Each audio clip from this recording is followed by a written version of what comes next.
تو بیماری کا سب سے پہلا فائدہ، بیماری کا یا کسی بھی تکلیف کا پہلا فائدہ یہ ہے کہ انسان کو اس کی حقیقت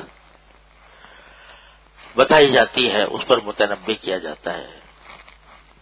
کہ کوئی چیز ایسی نہیں ہے جس پر تم اتراؤ یا ناز کرو۔ دوسرا فائدہ یہ ہے کہ جب تکلیف آتی ہے تو صحت کی قدر و قیمت معلوم ہوتی ہے، ورنہ ہم صبح سے لے کے شام تک اللہ جل جلالہ کے نعمتوں کی بارش میں پھر رہے ہیں، سر سے لے کر پاؤں تک اعضاء کا ایک عظیم نظام ہے جو ابھی تک پوری طرح دریافت بھی نہیں ہو سکا۔ سائنسدان لگے ہوئے ہیں صدیوں سے، ہزاروں سال سے، ایک ایک عضو کی بال کی کھال نکال کر اس کے اندر کیا کیا کارخانہ اللہ تبارک و تعالیٰ نے رکھا ہوا ہے، اس کی تحقیق تفتیش میں پڑے ہوئے ہیں، مدتوں سے صدیاں گزر گئی ہیں، ابھی تک پورا دریافت نہیں ہوا۔ وفی انفسکم افلا تبصرون، خود اپنے جان کے اوپر، اپنے وجود کے اوپر غور کرو، تمہیں نظر نہیں آتا کہ ہم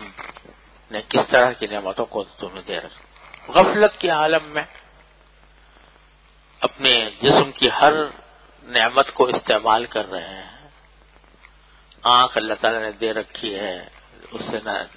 جو چاہتے ہیں دیکھ لیتے ہیں، کان دے رکھے ہیں، جو چاہتے ہیں سن لیتے ہیں، زبان دے رکھی ہے، جو چاہتے ہیں بول لیتے ہیں، اور پھر کھانے پینے کا نظام اور انسان کی بڑھوتری کا نظام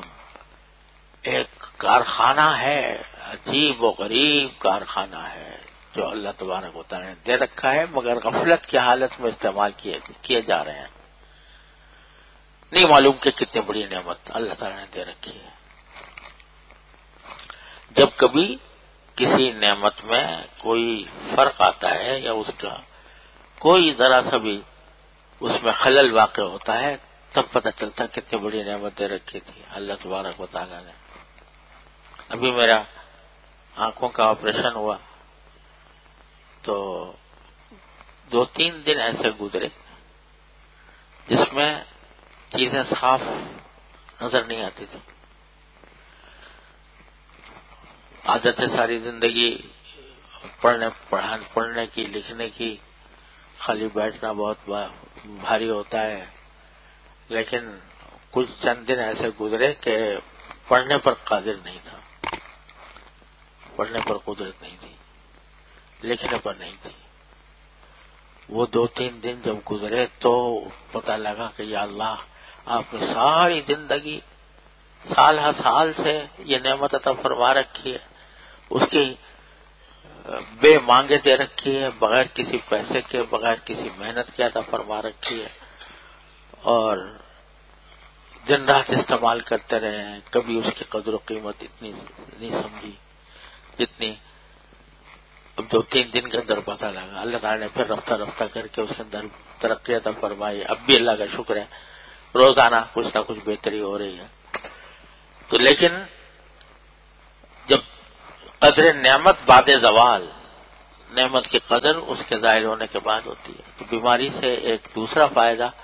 یہ ہے کہ اللہ تبارک و تعالیٰ کی دی ہوئی نعمت کی قدر معلوم ہوتی ہے، جو عام حالات میں غفلتوں میں ہم گزار دیتے ہیں، پتہ ہی نہیں لگتا۔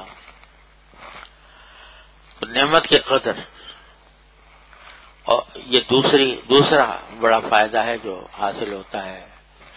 اور جب ایک چیز کے اندر کو خلل واقع ہوا، اس کی وجہ سے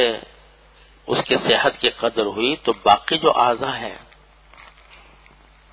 جو بالکل تندرست ہیں، ان کے اندر کوئی خرابی نہیں ہے، تو پھر اس کی بھی قدر معلوم ہوتی ہے کہ دیکھو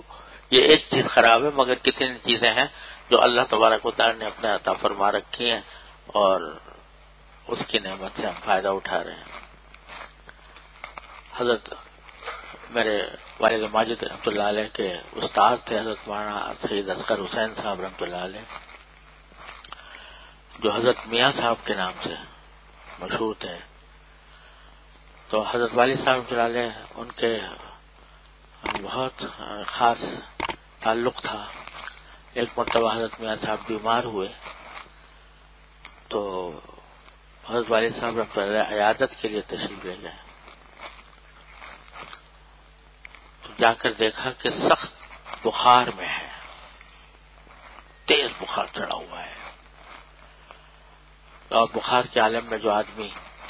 کے اوپر ایک گھبراہٹ ہوتی ہے وہ اس کیفیت میں ہے، تیز بخار ہے، جل رہے ہیں بخار. تو جا کر حضرت والد صاحب نے سلام عرض کیا اور پوچھا کہ حضرت کیسے مزاج ہے؟ تو فرمایا کہ الحمدللہ میرا دل صحیح کام کر رہا ہے، میرا دماغ صحیح کام کر رہا ہے، میری زبان صحیح کام کر رہی ہے، میری نگاہیں صحیح کام کر رہی ہیں. جتنی بیماریاں نہیں تھیں ان کا ذکر کر کے فرمایا کہ اللہ تعالیٰ کا شکر ہے، یہ ساری ان سب سے البتہ کچھ بخار ہو گیا ہے، دعا کرو اللہ تعالیٰ اسے صحت عطا فرما. تو جو نہیں تھی، جو تکلیفیں نہیں تھیں ان کا استحضار کہ دیکھو یہ ایک ذرا سی تکلیف آئی تھی، اس نے مجھے کتنا بے چین کر دیا، لیکن